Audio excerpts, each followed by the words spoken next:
The rain pounded against the windows of Ashland Arts Academy as Aria Blackwood rushed through the corridors, clutching her soaked sheet music to her chest. She was late for her last class of the day when her phone vibrated in her pocket. Unknown number.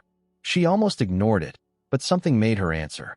"Miss Blackwood, this is Mercy Hospital. Your father has suffered a massive heart attack." 20 minutes later, Aria stood in the sterile hospital hallway, her music sheets forgotten on a plastic chair, as a doctor with tired eyes delivered the news that Jonathan Blackwood hadn't survived. He was dead before he reached the hospital. "I'm sorry." 3 days later, Aria stood beside her mother Elizabeth at Ashland Cemetery. Her mother's trembling hand gripped a cane, her body already betraying her as the multiple sclerosis progressed. On Elizabeth's other side, Aria's 19-year-old brother Luke stared vacantly at their father's casket as it lowered into the ground. They were barely listening to the minister's words when Aria noticed a tall figure watching from a distance, his expensive black suit stark against the autumn foliage.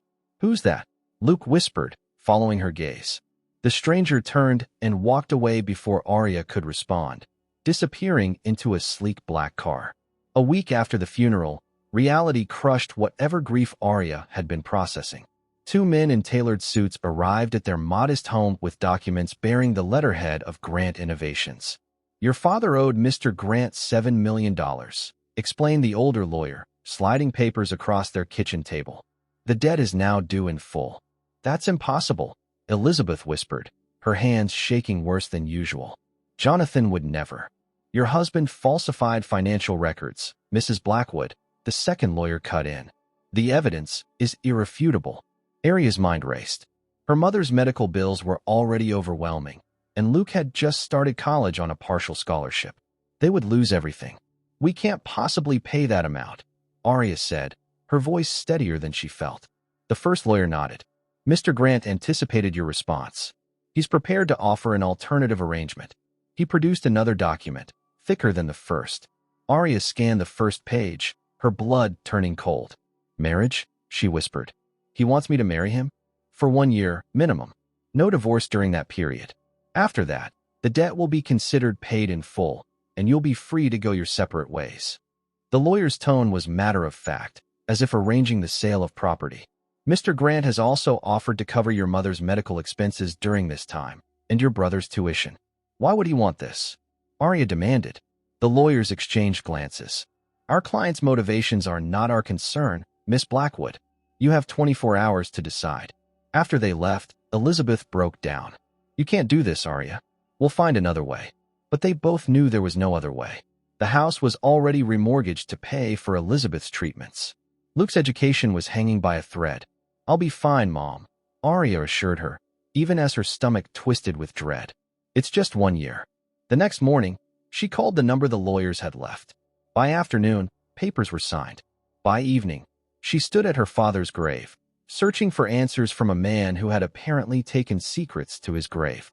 "Why, Dad?" she whispered to the fresh marble headstone. "What did you do?" The crunch of tires on gravel interrupted her thoughts. A black limousine had pulled up on the cemetery road. The tinted rear window lowered just enough for Aria to catch a glimpse of sharp green-gray eyes studying her with cold calculation. Elliot Grant, the billionaire who now owned her future. The window rolled back up, but the car remained. Waiting. Her new life was about to begin, and it felt like walking willingly into a beautiful prison. Taking a deep breath, Aria touched her father's headstone one last time. "I'll find out the truth," she promised. Then she walked toward the limousine, her chin high despite the fear coursing through her. The door opened from within. Aria slid into the leather seat, coming face to face with Elliot Grant for the first time. He was younger than she expected, perhaps in his mid-30s, with dark hair and those penetrating eyes that seemed to assess her monetary value. "Miss Blackwood," he said, his voice low and controlled. "I trust the arrangements are to your satisfaction." It wasn't a question. In the confined space of the limousine, Aria felt the full weight of what she had agreed to. But she would not show fear. "I'm doing this for my family, Mr. Grant," she replied, meeting his gaze directly. "Don't expect anything more." A hint of something, surprise, perhaps, flickered across his features before his expression hardened again. "I expect exactly what's outlined in our contract," he said as the car pulled away from the cemetery. Nothing more, nothing less. Arya turned to look out the window, watching her old life disappear behind them, wondering what secrets connected this cold, powerful man to her father, and what price she would truly pay for her family's mistakes. Arya stood in a sterile conference room at the top floor of Grant Tower in downtown Portland, wearing a simple white dress she'd purchased yesterday. No family, no friends, just a justice of the peace, Elliot's lawyers, and the cold December sunlight streaming through floor-to-ceiling windows that overlooked the city. Do you, Arya Catherine Blackwood, take Elliot James Grant to be your lawfully wedded husband? She swallowed hard, aware of Elliot's impassive expression as he stood beside her. Not once during the brief ceremony had he looked directly at her. I do, she said, the words hollow in her chest. The rest passed in a blur. Papers signed. Rings exchanged. A simple platinum band slipped onto her finger by hands that barely touched her skin. When the justice pronounced them husband and wife, Elliot merely nodded and turned to his lead attorney. Have the remaining documents sent to Lake Tahoe. We leave in 30 minutes. Lake Tahoe? Arya asked, the first time she'd spoken directly to him since entering the building. My primary residence, he replied, checking his watch. The jet is waiting. His dismissive tone sparked something in Arya, anger cutting through her fear. You might have mentioned that before now. Elliot finally looked at her, one eyebrow slightly raised. I assumed you understood that as my wife, you'd be living in my home. The location is irrelevant. Your mother's care has been arranged. A full-time nurse began this morning. Your brother's tuition has been paid through graduation. He handed her a folder. Contact numbers and details are inside. Shall we? An hour later, Arya sat in the luxurious cabin of a private jet, watching Oregon disappear beneath the clouds. Elliot worked silently at a built-in desk across the aisle, his focus entirely on his laptop. She studied him surreptitiously. The precise way he moved, the unconscious habit of touching the small scar near his temple when concentrating, the power contained in his tall frame even at rest. The cabin door opened, and a woman entered, impeccably dressed in a charcoal suit, her blonde hair swept into a perfect chignon. She handed Elliot a tablet, leaning close as she pointed to something on the screen.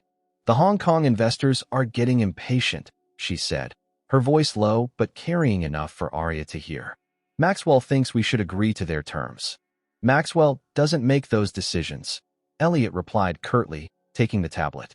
Tell them I'll call tomorrow.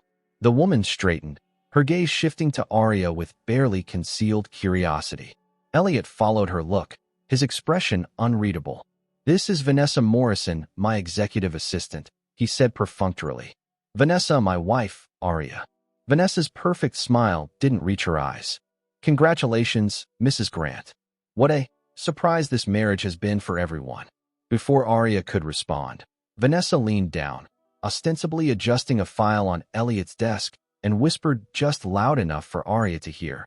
Don't get comfortable with the title. You're just a line item in a contract. She straightened, smiled again, and returned to the front cabin, leaving Arya stunned by the open hostility. Vanessa has been with me for 5 years, Elliot said without looking up from his work. She's protective of the company. And of you, Arya observed. This earned her a brief glance. The company is me. The jet began its descent an hour later. Through the window, Arya saw mountains rising majestically around a vast sapphire lake. Under different circumstances, she might have found it breathtaking. A car waited on the tarmac. The drive to Elliot's estate wound through pine forests until they reached an imposing gate that opened automatically. Beyond lay a modern mansion of glass and stone, perched on a cliff overlooking the water. This is where you live? Arya asked, unable to hide her awe despite herself. One of several properties, Elliot replied. You'll have the east wing. My office and quarters are in the west. We'll share common spaces when necessary for appearances. The driver opened Arya's door. As she stepped out, the crisp mountain air filled her lungs, the first thing that had felt real all day. Inside, the house was a showcase of minimalist luxury, all clean lines and spectacular views. An older woman named Mrs. Reynolds showed Arya to her rooms, a suite larger than her entire family home, decorated in cool blues and grays. Dinner is at 7 in the main dining room, Mrs. Reynolds informed her. Mr. Grant expects punctuality. Left alone, Arya moved to the floor-to-ceiling windows. The view of Lake Tahoe was stunning, the water reflecting the fading winter sunlight. For a moment, she allowed herself to feel the magnitude of what had happened. Yesterday, she'd been a music teacher with a simple life. Today, she was the wife of one of America's most powerful tech magnates. A wife in name only, she reminded herself. This was a business arrangement, nothing more. As the sun began to set, she noticed a solitary figure standing at the edge of the property where a dock extended into the lake. Elliot, his tall frame unmistakable even at a distance, stood motionless, staring out at the water. Something about his posture, straight-backed yet somehow vulnerable in his solitude, made her wonder what ghosts haunted the man who now controlled her life. The lights along the dock gradually illuminated as darkness fell, casting Elliot's silhouette in harsh relief against the darkening water. Arya watched as he reached into his pocket and withdrew something small, the locket she'd glimpsed earlier hanging from his watch chain. He held it in his palm for a long moment before closing his fist around it and returning to the house. In that moment, Arya realized there was more to this arrangement than a simple debt. Whatever connection existed between Elliot Grant and her father went deeper than money, and she was now caught in the middle of a story she didn't understand. As she prepared for dinner, Arya made a silent promise to herself. She would discover the truth, no matter what it cost. Her family's future, and perhaps her own, depended on it. Dinner was a silent affair. Arya sat across from Elliot at an enormous table meant for 20, not 2. The 5-course meal prepared by his private chef might as well have been cardboard for all she tasted it. Elliot barely looked up from his phone, occasionally answering calls and speaking in terse sentences about stock values and market projections. Is this how every meal will be? Arya finally asked, setting down her fork with a deliberate clink against fine china. Elliot glanced up, seemingly surprised to find her still there. I rarely eat at home. You're free to dine whenever and however you choose. How considerate, she murmured, unable to keep the edge from her voice. Something like amusement flickered in his eyes. Did you expect candlelight and conversation, Mrs. Grant? I expected basic courtesy. And it's still Blackwood. I'm keeping my name. As you wish. He returned to his phone. Though publicly, you'll be addressed as Mrs. Grant. When dinner concluded, Elliot stood. I have calls to make. Mrs. Reynolds will show you to your room. The housekeeper materialized as if summoned by his words. Arya followed her through the maze of hallways, mentally mapping the layout of her gilded cage. Your things have been unpacked, Mrs. Grant, Mrs. Reynolds said, opening double doors to reveal the same blue and gray suite from earlier. Mr. Grant requested you make yourself comfortable. On the king-size bed lay a silk nightgown in pale ivory, tags still attached. The sight of it sent a chill through Arya's body. The contract, the obligations, the reality of what this night traditionally meant slammed into her with physical force. Thank you, Mrs. Reynolds, she managed to say, her throat suddenly dry. When the housekeeper left, Arya stood frozen, staring at the nightgown. She hadn't allowed herself to think about this aspect of their arrangement.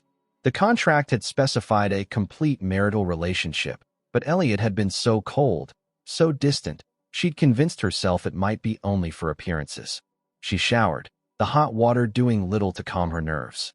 With trembling fingers, she slipped the silk nightgown over her head. It fell just above her knees, the material whispering against her skin.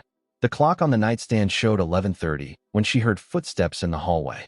A soft knock, then the door opened. Elliot stood in the doorway, his tie gone, shirt partially unbuttoned. The harsh lines of his face were softened in the room's dim lighting. May I come in? He asked, his voice lower than she'd heard it before. Arya nodded, unable to speak. He stepped inside, closing the door behind him. You're afraid? He observed, keeping his distance. Wouldn't you be? She challenged, lifting her chin. I don't know you. I don't know what you expect. What I expect, he repeated thoughtfully, moving further into the room, but still maintaining space between them. I expect what's in our contract, which includes this. Arya gestured to the bed, to herself, voice barely above a whisper. Elliot studied her for a long moment. Then he moved closer, each step deliberate. Arya stood her ground, though every instinct screamed to retreat. He stopped directly in front of her, close enough that she could smell his cologne, something subtle and woodsy. She closed her eyes, bracing herself for whatever came next. Instead of the expected touch, seconds stretched into an agonizing silence. When she finally opened her eyes, she found Elliot watching her with an inscrutable expression. Slowly, telegraphing his movement, he raised his hand. Arya held her breath as his fingers approached her face, then barely brushed her cheek. A touch so gentle it might have been imagined if not for the warmth of his skin against hers. Her eyes locked with his.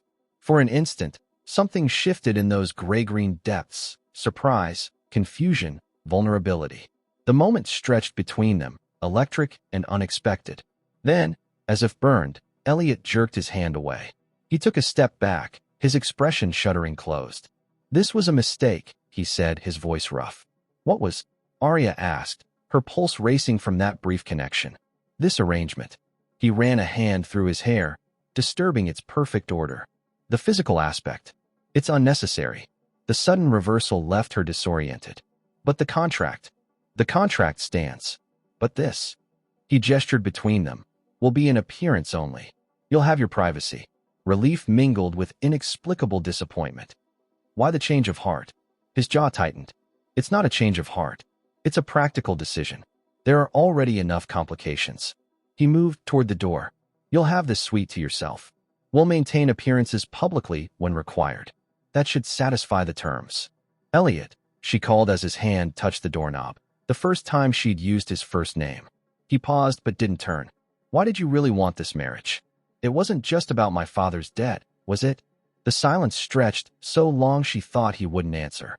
Finally, without turning, he said, "Get some rest, Arya. Tomorrow will be an adjustment for both of us." After he left, Arya found herself unable to sleep. The ghost of his touch lingered on her cheek, raising more questions than answers. What had he seen in that moment of connection? What had caused him to retreat so suddenly? Restless, she decided to explore the house. The hallways were dimly lit as she padded silently in bare feet past closed doors and artwork worth more than her former annual salary. A soft light glowed from beneath a door at the far end of one corridor. As she approached, she heard muffled voices. "We had an agreement," a woman's voice, Vanessa's, hissed. "Plans change," came Elliot's clipped response. "Because of her? You've worked years for this, Elliot.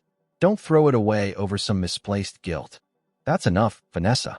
Your sister wouldn't want." "I said enough." Arya flinched at the cold fury in his voice. Footsteps approached the door. She ducked into an alcove as Vanessa stormed out, her perfect composure fractured by anger.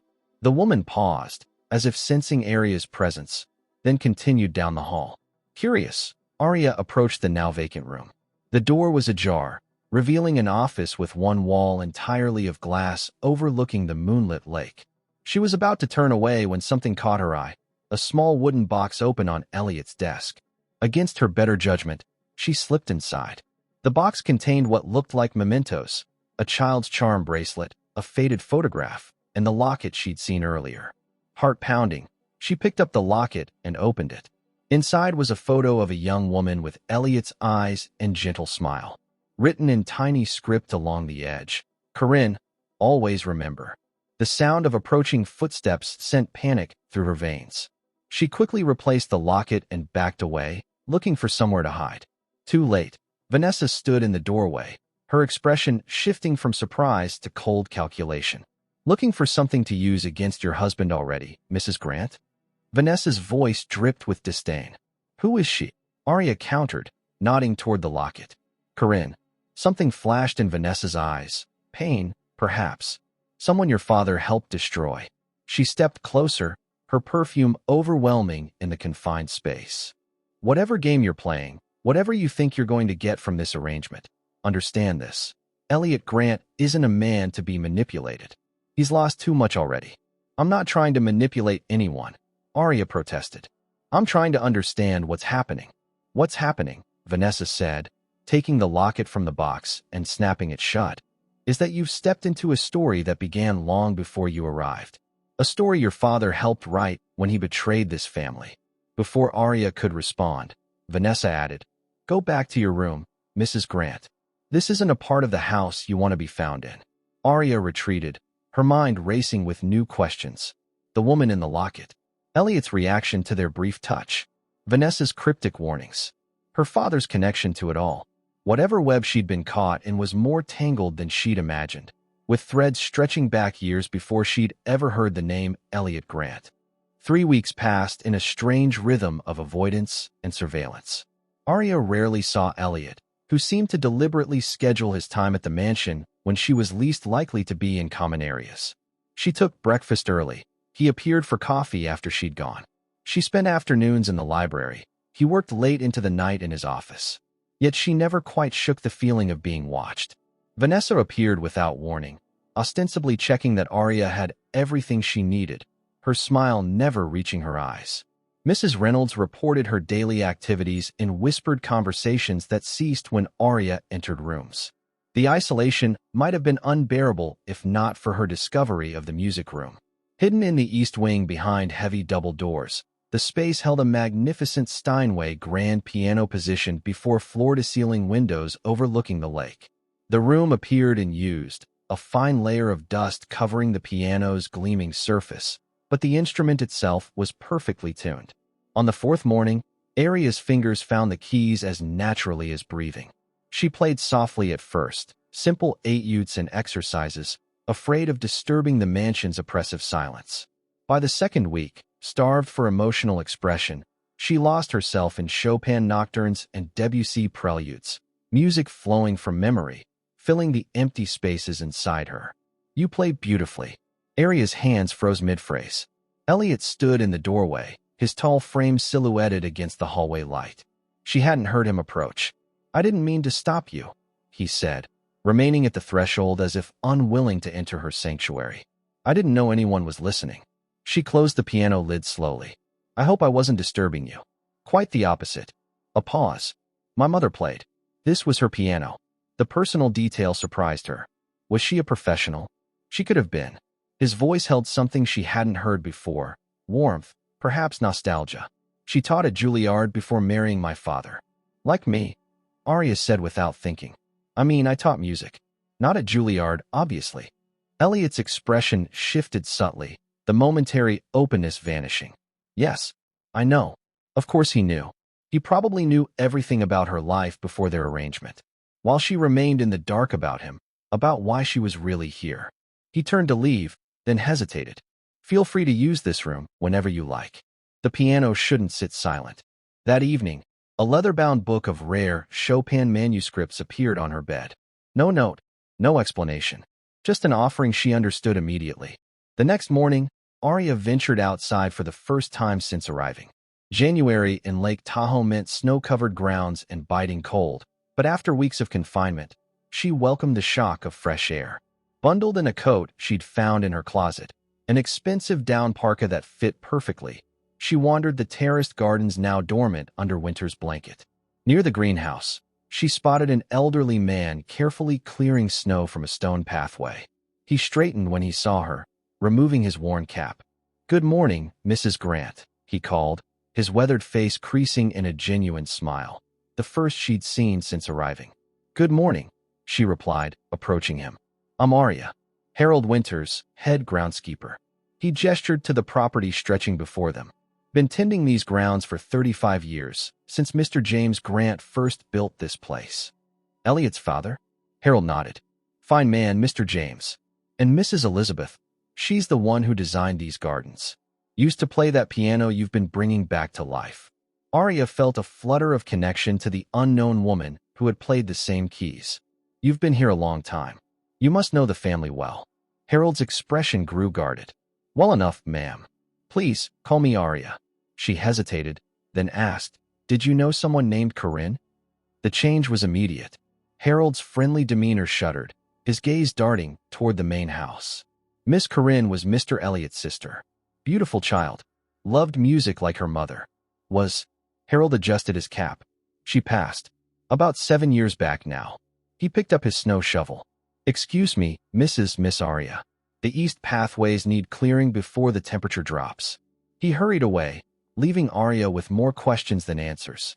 That afternoon, she searched the mansion's library for any mention of Corinne Grant. Among the leather-bound classics and business texts, she found nothing personal, No family photos, no memoirs, no clues. As January melted into February, Arya established a routine. Mornings in the music room, afternoons exploring the grounds or reading in the library, dinners alone in her suite or occasionally with Mrs. Reynolds in the kitchen, where the housekeeper gradually warmed to her presence. Elliot remained an enigma, present in the house but separated by invisible barriers. Twice, she caught him listening outside the music room, disappearing when she finished playing. Once, she glimpsed him standing at the dock again, that same solitary vigil in the cold. On a snowy Tuesday, Arya's exploration led her to a small study she hadn't noticed before. Unlike the formal, impersonal spaces that dominated the mansion, this room felt lived in. A worn leather chair faced a chess set mid-game. Bookshelves held paperbacks with cracked spines. A forgotten coffee mug sat on a side table. And there, tucked between books on a high shelf, a photo frame turned face down. Heart racing, Arya reached for it. The picture showed a teenage Elliot, perhaps 16, arm around a girl of about 12. Same gray-green eyes, same dark hair. Behind them stood a handsome couple, his parents, presumably, and a familiar figure, Harold, years younger but unmistakable, tending roses in the background. That was the last summer we were all here together. Arya whirled around. Elliot stood in the doorway, his expression unreadable as always, but something vulnerable in his stance. "I'm sorry," she said quickly, replacing the frame. "I was just exploring." This was Curran's study. He entered the room slowly, his gaze sweeping the unchanged space. She loved books, adventure stories especially. The mention of his sister surprised her. "Harold told me she was your sister, that she passed away." Elliot's jaw tightened. 7 years ago. She was 19. "I'm sorry," Arya said again, meaning it. Whatever else this man was, whatever reasons he had for bringing her here, his grief was palpable. It was a long time ago. His words contradicted the pain evident in his voice. Arya took a chance. "Is that why you wanted this arrangement?" "Because of what happened to her." His eyes snapped to hers, suddenly cold. "You've been asking questions. Wouldn't you, in my position?" She held his gaze. "I was brought here for a reason, Elliot. I don't believe it was just about my father's debt." For a moment, she thought he might answer truthfully. Then his expression closed again. "Your father took something irreplaceable from me," he said finally. "This arrangement ensures I get something in return." "And what exactly are you getting?" Arya pressed, frustration breaking through her careful composure. "I'm here, isolated, playing a role I don't understand in a story I don't know." "You're fulfilling a contract," he replied, his voice hardening. "Nothing more complex than that." But his eyes said otherwise. When they had first met, Arya had seen nothing but coldness in those gray-green depths. Now she recognized something else, conflict. Whatever game Elliot Grant was playing, he wasn't as certain of the rules as he pretended to be. Before she could push further, his phone rang. He checked the screen, his expression shifting to one of professional detachment. "I have to take this." He moved toward the door, then paused. "Vanessa has arranged a wardrobe fitting for you tomorrow. There's a charity gala next weekend in San Francisco. We'll be attending together." "Playing the happy couple?" Arya asked, unable to keep the edge from her voice.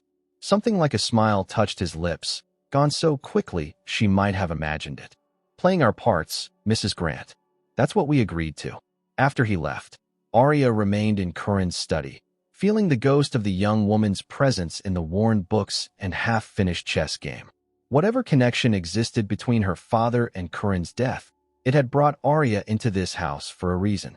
And as she studied the photograph of the smiling girl who had once filled these rooms with life, Arya made a silent promise. She would uncover the truth, no matter what it cost. "Stand still, Mrs. Grant."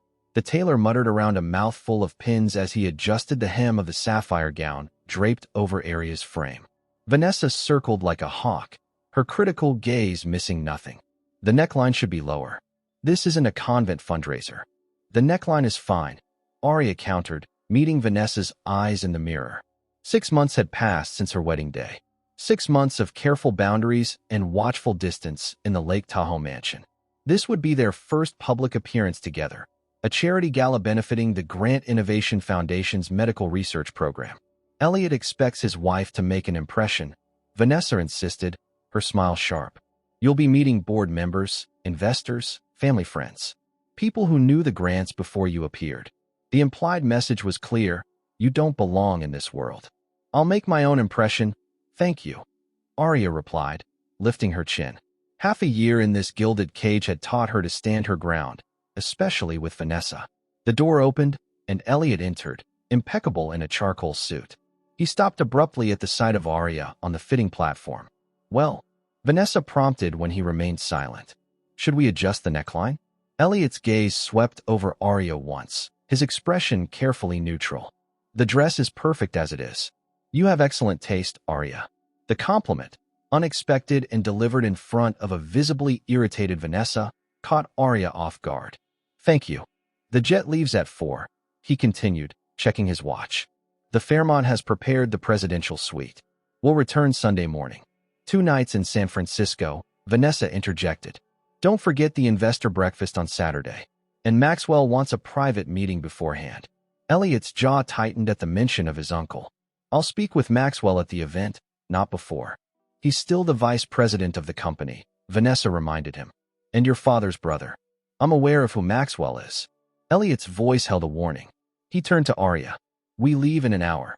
After he departed, Vanessa supervised the completion of the fitting with renewed fervor, her earlier defeat converted to barely concealed hostility. One piece of advice, she said as Arya stepped out of the gown. Don't try to play games you don't understand. Elliot Grant isn't some music teacher from Oregon. He built an empire by being ruthless with his enemies. Is that what I am? His enemy? Arya asked, genuinely curious about how Vanessa viewed this arrangement. I haven't decided yet, Vanessa answered, her expression calculating. But I do know you're a means to an end. Don't forget that. The flight to San Francisco passed in professional silence. Elliot worked while Arya watched the mountains give way to city lights below. In the limousine from the airport, he finally addressed her directly. The Grant Innovation Foundation's annual gala attracts significant attention, he explained, his tone businesslike. The press will be present. Questions about our marriage are inevitable. What should I say? Arya asked, suddenly realizing she had no prepared story. The truth, to a point. We met through family connections. A whirlwind romance. Keep it simple. He handed her a slim folder. Basic information about board members, key investors. Memorize the names and faces. You expect me to study for this? I expect you to perform your role convincingly. His eyes met hers briefly. People will be watching closely. Not everyone supports my leadership. Your uncle, Arya guessed. A flicker of surprise crossed his face. Among others, Maxwell believes the company should prioritize profit over innovation. We've disagreed on direction since my father's death. It was the most personal information he'd volunteered in months. Before Arya could respond, the car stopped at the Fairmont Hotel's entrance, where photographers waited behind velvet ropes. Elliot exited first, then extended his hand to help her from the car.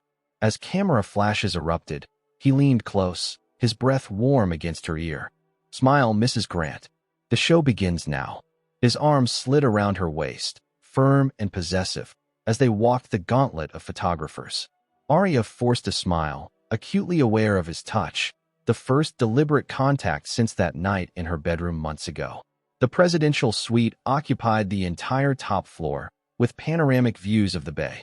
Elliot immediately retreated to the office area while Arya explored the palatial space. There are 2 bedrooms, he informed her without looking up from his laptop. You'll have privacy. That evening, as Arya fastened diamond earrings, another anonymous gift delivered to her room, she studied her reflection. The woman in the mirror looked like someone else, sophisticated, elegant, adorned in sapphire silk and family jewels. A convincing Mrs. Grant. Elliot waited in the living room, his black tuxedo emphasizing the breadth of his shoulders and his lean strength. He stilled when she entered, his gaze tracking her movement with an intensity that sent warmth spreading across her skin. You look. He paused, seeming to choose his words carefully. The Grant diamonds suit you. Arya touched the teardrop earrings. Are these family heirlooms? They belong to my mother. He offered his arm. Shall we? The ballroom of the St. Regis glittered with San Francisco's elite. Conversations hushed briefly as they entered, curious gazes following the notoriously private CEO and his mysterious new wife. Elliot navigated the crowd with practiced ease, his hand at the small of her back, guiding her through introductions. Elliot finally decided to join the land of the living, boomed a distinguished man with silver hair and familiar gray-green eyes. Maxwell Grant, Arya realized, recognizing him from the dossier. Uncle, Elliot acknowledged coolly. You remember my wife, Arya? Maxwell's smile didn't reach his eyes as he took her hand. The music teacher. Quite a career change, my dear. He turned to Elliot. Your father would have appreciated the irony. He always did say music was an expensive hobby, not a profession. Elliot's posture stiffened almost imperceptibly. Arya's talent speaks for itself. Does it? Maxwell raised an eyebrow. Perhaps we'll be treated to a demonstration tonight. As if on cue, the event coordinator approached, asking if Arya might play something for the gathering. Before she could respond, Elliot intervened. My wife isn't here to perform, he said firmly. Actually, Arya countered, seeing an opportunity, I'd be happy to play. With your permission, of course, husband. Something passed between them, a silent challenge and acceptance. Elliot nodded once, his expression carefully neutral. At the grand piano on the small stage, Arya took a moment to center herself. Then her fingers found the keys, drawing forth Chopin's Nocturne in E-flat major. The piece flowed through her, all the complex emotions of the past months finding expression in the gentle rise and fall of the melody. When she finished, the ballroom erupted in applause. Returning to Elliot's side, she noted the approving glances from board members and the calculating look in Maxwell's eyes. Charming, Maxwell commented. Though I wonder how long until the novelty wears off. Before Elliot could respond, the orchestra began playing a waltz. He turned to Arya, extending his hand in silent invitation. She accepted, allowing him to lead her to the dance floor. His hand settled at her waist, the other clasping hers as they began to move in perfect unison. Arya had never waltzed before, but Elliot led with such confidence that she followed instinctively. You're full of surprises, Mrs. Grant, he murmured, close enough that only she could hear. As are you, Mr. Grant. I didn't know CEOs had to learn ballroom dancing. A hint of a smile touched his lips. Standard curriculum at Harvard Business School, along with hostile takeovers and stock manipulation. The unexpected humor caught her off guard. Is that a joke? Does Elliot Grant actually joke? Occasionally, he admitted, his eyes warming slightly. Though I've had little reason to recently. As they turned, Arya noticed Vanessa watching from the edge of the ballroom, her expression thunderous. Nearby, Maxwell conversed intently with several board members, occasionally glancing their way. Why did you really bring me here? Arya asked, emboldened by the momentary intimacy of the dance.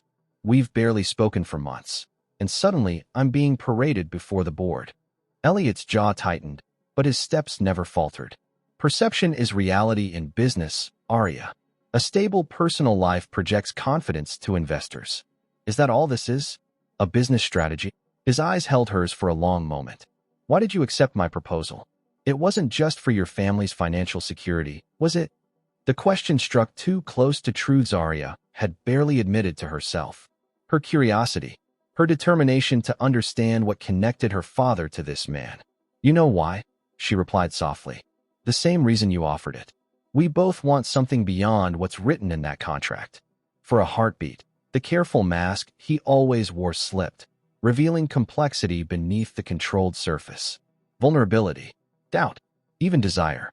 Then a camera flash startled them both, the moment shattered by a society photographer capturing the CEO and his bride.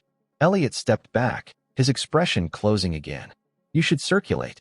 Meet the board members without me hovering. It will seem more natural. The rest of the evening passed in a blur of introductions and careful conversation. Arya found herself seated at dinner between a neurosurgeon who praised the Grant Foundation's funding and a venture capitalist who asked pointed questions about her whirlwind romance. Across the table, Maxwell raised his glass.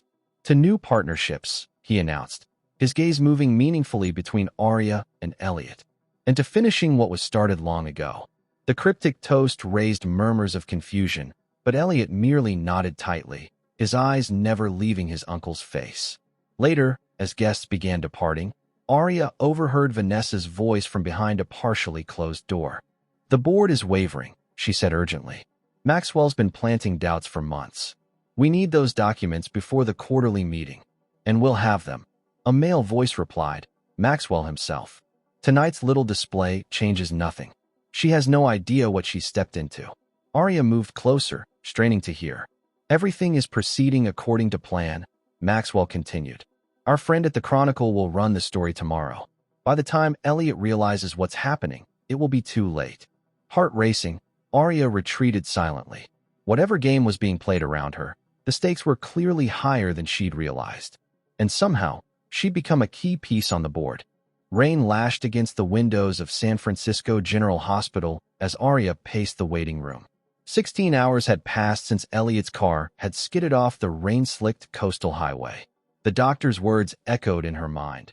Subdural hematoma, pressure on the brain, next 24 hours critical. She hadn't told anyone what she'd overheard between Maxwell and Vanessa at the gala. There hadn't been time. When she'd returned to the ballroom, Elliot was already engaged in a tense conversation with his uncle. They'd barely made it to the hotel to gather their things before Elliot received a call about leaked documents and insisted on driving back to Lake Tahoe immediately, despite the storm. Dr. Harrison approached in blood-spattered scrubs. Your husband is stable. The internal bleeding is under control. We've set the broken bones, but the head trauma is our primary concern. If he regains consciousness, Arya corrected quietly. There's every reason to hope for a full recovery. In the ICU, Elliot lay unnaturally still, his commanding presence diminished by tubes and bandages. Arya took his hand between hers. You need to wake up.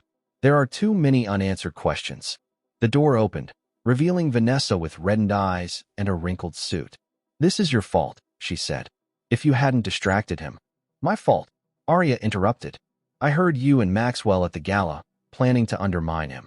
Talking about leaked documents. Vanessa's eyes widened before her expression hardened. You have no idea what you're talking about. This goes far beyond your arrangement with Elliot. A nurse entered to check Elliot's vitals, temporarily halting their confrontation. When she left, Vanessa had regained her composure. I've arranged for Elliot's personal physician to take over. You should go back to the hotel. I'm not leaving, Arya stated firmly. Your contract doesn't cover playing the devoted wife in a hospital room, Arya. Hours passed. Arya remained at Elliot's bedside until a gentle voice roused her from half-sleep. Mrs. Grant? I'm Dr. Marcus Chun, neurosurgeon. Elliot and I were roommates at Harvard. Chun examined Elliot carefully. I was surprised to hear he'd married. After Corinne, Arya prompted. Chun hesitated. Corinne had a congenital heart condition. She needed an experimental treatment, but insurance wouldn't cover it. There was a financial scandal, funds embezzled, stocks manipulated. By the time it was discovered, the company had lost millions. The treatment became financially impossible. And my father was responsible, Arya said softly. Jonathan Blackwood was the company's accountant. The investigation found he'd falsified records, shifted funds. Elliot was devastated, not just by Corinne's death, but by the betrayal. He'd personally hired Blackwood on Maxwell's recommendation.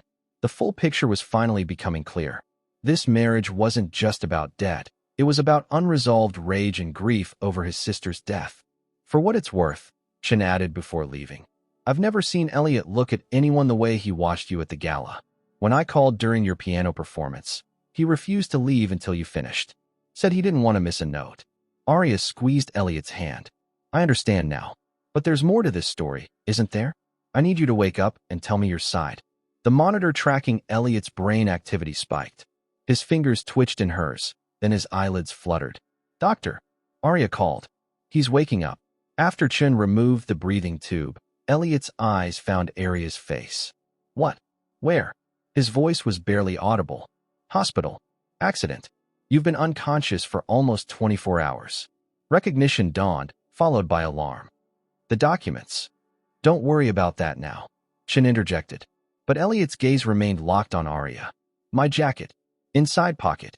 Arya found a small USB drive where he'd indicated. This? He nodded weakly. Keep it safe. Don't trust. A coughing fit interrupted him. At the hotel later, Arya examined the drive's contents. Hundreds of financial documents with her father's name on many of them. But as she studied the timeline carefully, inconsistencies emerged. Transactions dated after her father had supposedly confessed, timestamps that didn't align with metadata. Her music teacher's eye for patterns noticed what others might miss. These documents had been tampered with. Someone had deliberately framed her father. Someone with the authority and access to manipulate company records. As dawn broke over San Francisco, Aria made a decision. She copied the drive's contents to her laptop, then secured the original. Whatever game Maxwell was playing, whatever truth lay hidden in these files, she would uncover it. For her father's memory, for Corinne's justice, and for the complicated, wounded man who had brought her into his life for reasons that no longer seemed as simple as revenge. Elliot opened his eyes to find Aria asleep in the chair beside his hospital bed, financial documents scattered across her lap. He reached for them, wincing at the pain. The papers showed financial statements with Aria's neat annotations, timeline inconsistency, and signature doesn't match other documents. "What are you doing?" he asked, his voice rough. Aria startled awake. "You're awake. How do you feel?" "Like I was hit by a truck." "Answer my question." She gathered the papers, trying to understand what really happened 7 years ago. "These records don't add up, Elliot." After the nurse and Dr. Chun checked his vitals and left, Elliot asked again, "Why are you investigating this? What does it matter to you now?" "Because I ended up in this marriage because of a lie." Aria replied directly. "My father wasn't solely responsible for what happened." "What makes you say that?" "I teach music. I work with patterns every day. When something's out of place, I notice." She pointed to specific entries. "These signatures don't match my father's handwriting. These transactions occur after he supposedly confessed. This approval is dated 2 days after his access was revoked." "You noticed all this?" "I had time while you were unconscious." "And motivation?" "Motivation," he repeated questioningly. "Dr. Chun told me about Corinne, about her condition and how my father's embezzlement meant she couldn't get treatment." She met his eyes. "Is that why you arranged this marriage?" "As punishment." The silence stretched before Elliot admitted. "When I first proposed the arrangement, yes. It was about justice. Your father took something precious from me. And now I don't know what this is. I didn't expect you." Vanessa entered, surprise registering when she saw Elliot conscious. Her gaze shifted to the documents. "What are those doing here?" "Arias found discrepancies in the Blackwood investigation," Elliot explained. "That case was closed years ago. The evidence was conclusive." "Was it?" Aria challenged. "Or was it manipulated?" "You're out of your depth," Vanessa snapped. "What else have you found?" Elliot asked Aria, ignoring Vanessa. "I've been cross-referencing these documents with public records. My father supposedly confessed on March 12th, but these transfers, authorized with his credentials, continued until March 20th. "That's impossible," Vanessa argued. "His access was terminated immediately." "Exactly. So either these transfers are fake, or someone else used his credentials after he was removed. Someone with administrative access," Elliot concluded. "Like Maxwell Grant." Vanessa's face paled. "This is absurd. Maxwell has dedicated his life to Grant Innovations, a company he believed should have been his," Elliot countered. "My father chose me as his successor, not his brother." After Vanessa left to inform the board, Aria turned to Elliot. "She's going straight to Maxwell, isn't she?" Elliot nodded. "Almost certainly. What happened after my father confessed?" "The full story. Jonathan Blackwood walked into my office 7 years ago. He admitted to manipulating company finances, including funds for Corinne's treatment. He couldn't explain why. That doesn't sound like my father. He was meticulous, ethical. I trusted him. That's why I hired him, despite his lack of experience with corporations our size. Maxwell recommended him highly." "Did you ever wonder why?" Dr. Chin interrupted, concerned about Elliot's rising blood pressure. When Aria prepared to leave, Elliot directed her to his father's private study at Lake Tahoe. "The key is in my desk at home. If he kept any evidence, it would be there." In the hallway, Chin warned Aria to be careful. "If what you're suggesting is true, Maxwell won't hesitate to protect himself." When she returned to Elliot's room, he spoke without opening his eyes. "You're going to Tahoe?" "Yes. Mrs. Reynolds will help me access your father's study. Take Harold with you. He was my father's right-hand man. He knows where everything is." "Elliot, if my father wasn't responsible, why did he confess?" "That's the question I've never been able to answer." He seemed defeated. Said he had no choice. What if he was being coerced? Threatened somehow? "Be careful," Elliot warned, catching her hand as she turned to leave. "When this is over, Whatever we discover, we need to talk about us. About what this marriage really is now. At Lake Tahoe, Harold led Arya to James Grant's study. Hours passed as they sifted through documents until Harold remembered something crucial. Miss Corinne used to help her father organize his papers. She'd encode information in sheet music, notes and markings that meant something special. In the music room, they found scores marked with Corinne's annotations. These aren't musical directions, Arya explained. They're coordinates, numbers, dates. On one page, Debussy's Clair de Lune. A small note in Corinne's handwriting caught her eye. Uncle M. Pier Box blackmail. At the abandoned boathouse, Harold revealed James Grant's secret safe. Inside lay a thumb drive and a letter addressed to Elliot in Corinne's handwriting.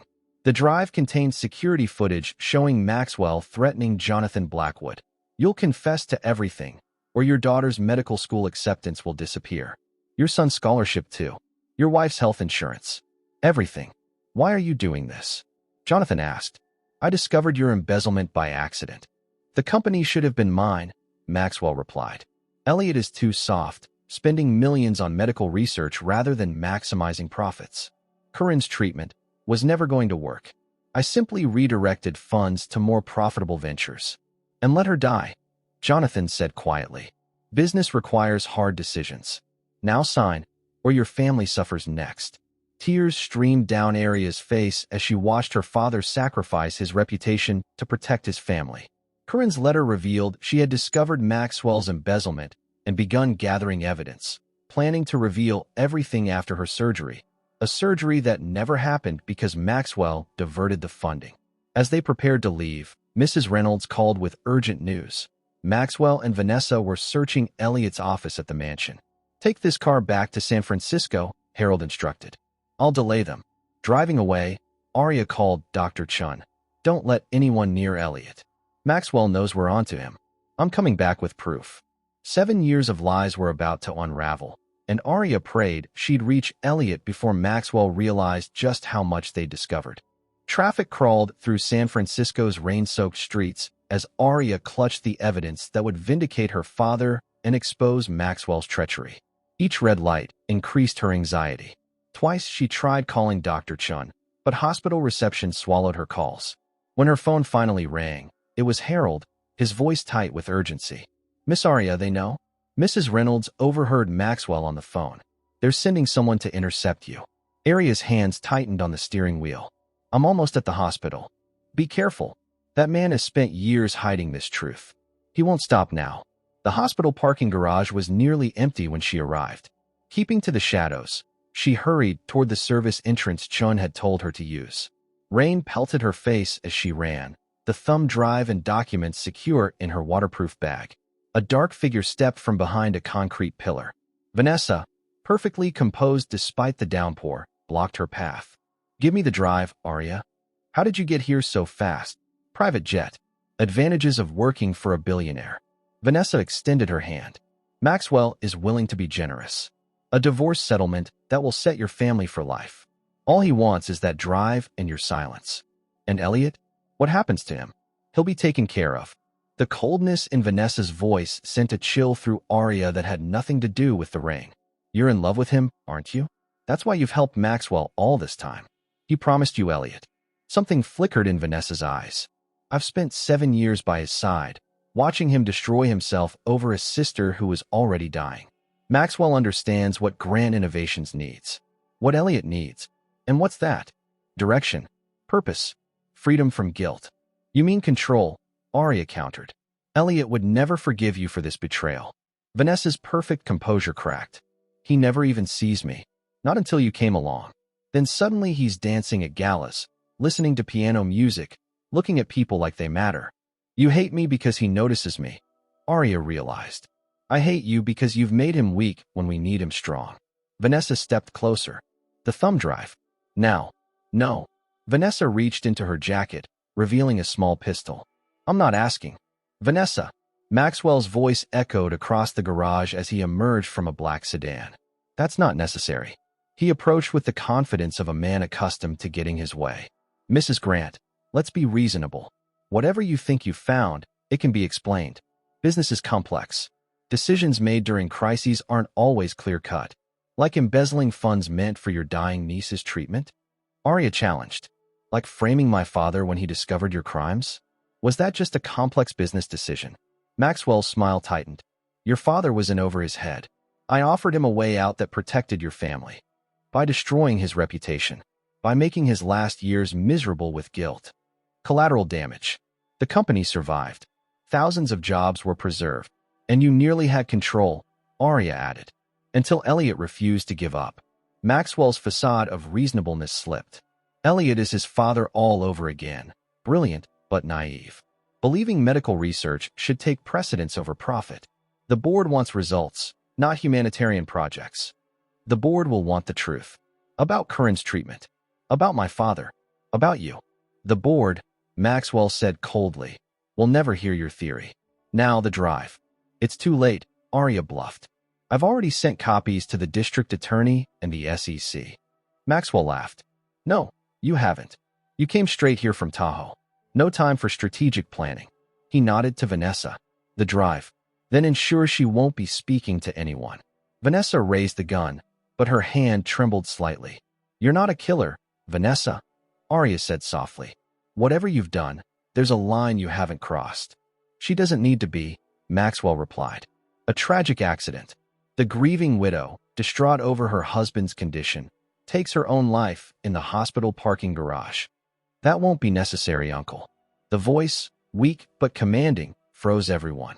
Elliot stood near the entrance, supported by Dr. Chun, his hospital gown incongruous beneath a hastily donned coat. You should be in bed. Maxwell recovered quickly. You've suffered a traumatic brain injury. Not traumatic enough to miss you threatening my wife at gunpoint. Despite his physical weakness, Elliot's voice carried authority. Lower the gun, Vanessa. She has evidence. Elliot, Vanessa pleaded. Fabricated. She's trying to turn you against us. Us. Elliot repeated. The company. Your legacy. Everything we've built. Everything we've built on my sister's death, you mean? Elliot took an unsteady step forward. I heard the recording, Vanessa. I know what he did to Corinne. To Jonathan Blackwood. Maxwell's composure finally cracked. You were a child making emotional decisions. The company would have bankrupted itself on experimental treatments with a 15% success rate. That was my choice to make. My family's choice. Your father left me nothing. Maxwell's voice rose with years of resentment. His younger brother, working alongside him for decades, and the company goes to his inexperienced son. So you punished Corinne for it, Elliot said quietly. Let her die to teach us a lesson. Business requires sacrifice. Not my sister's life. Elliot stumbled, and Shin steadied him. The board is waiting upstairs, Uncle. Along with the FBI. For the first time, uncertainty crossed Maxwell's face. You're bluffing. Raymond Chun isn't just my doctor. Elliot nodded toward a car where two men in suits waited. He's also the brother of FBI Financial Crimes Division Assistant Director Andrew Chun. Maxwell's face drained of color. As if on cue, the two agents approached, badges visible. Maxwell Grant, one began. You're under arrest for embezzlement, fraud, and conspiracy. Vanessa lowered the gun, shoulders slumping in defeat. As Maxwell was handcuffed, he hissed at Elliot. You're making a mistake. The company needs leadership they respect, not a sentimental fool. They'll have it, Elliot replied, watching his uncle being led away. Just not yours. When they were gone, Elliot's strength finally gave out. He sagged against Chun, who helped him to a wheelchair. You shouldn't have left your bed, the doctor admonished. Couldn't let her face them alone, Elliot replied, his eyes finding areas. Not after everything. Back in his hospital room, with Chun ensuring their privacy, Arya finally showed Elliot all the evidence she'd gathered. The security footage, Corinne's musical codes, the letter his sister had written him. She knew, Elliot said softly, holding the letter in trembling hands. All this time, she knew the truth. And she found a way to preserve it, Arya added. She made sure justice would come, eventually. Elliot folded the letter carefully. Your father was a good man. He protected your family the only way he could, at the cost of his reputation, his peace of mind. I'll make it right, Elliot promised. A public statement clearing his name, a foundation in his honor. That's not necessary. It is to me. He reached for her hand. I brought you into my life for the wrong reasons, Arya. I wanted to punish someone connected to the pain I couldn't resolve. Instead, I found the truth. And something else I wasn't looking for. What happens now? She asked. Our contract. To hell with the contract. His grip tightened on hers. These past months, watching you bring music back into that empty house, seeing your determination to uncover the truth, no matter the cost. I don't want a business arrangement anymore. What do you want? A chance. To see what this might become without revenge or obligation between us. Arya studied him. This complicated man who had entered her life as an enemy and somehow become something else entirely. I think I'd like that. 3 months later, Arya stood at the edge of Lake Tahoe, watching the sunset paint the water in shades of gold and crimson. Behind her, the mansion's windows glowed with warm light, piano music drifting from the open doors. Elliot joined her, walking without assistance now, though a slight limp remained from his injuries. The board approved the Corinne Blackwood Grant Foundation unanimously. Full funding for pediatric cardiac research. She would be proud, Arya said, and my father would be honored to have his name cleared. Your mother's treatments are arranged. Luke's tuition is covered through his doctorate, if he wants it. You don't need to keep providing for my family, Elliot. The contract is void. This isn't about contracts. He turned to face her fully. This is about the future. Our future, if you want it. From his pocket, he produced a small box. This isn't the ring I gave you before. That was a business transaction. This one is a question. Inside lay a simple diamond set in platinum, flanked by small sapphires. Blue, like the lake, Arya murmured. Like your dress the night we danced, Elliot corrected. When I realized what was happening to me. What was happening? I was falling in love with my wife. He took her hand. Arya Blackwood, now that there are no debts or obligations between us, now that the truth has set us both free, will you choose to stay? Not as part of an arrangement, but as my partner in everything? Instead of answering, Arya reached up and touched his face, mirroring the gentle caress he'd given her on their wedding night, the touch that had changed everything. I choose you, she whispered. Not the billionaire, not the CEO, just you, Elliot Grant, with all your complexities and wounds and strengths. As their lips met in their first real kiss, piano music continued to flow from the house. A Debussy piece that Corinne had once played, now brought back to life under Harold's careful tutelage of the neighborhood children who came for free lessons at the newly established music school on the estate. Where grief and revenge had once ruled, music and healing now flourished. And two people who had entered each other's lives through manipulation and pain had found something neither expected, the truth that would set them free and the love that would bind them together.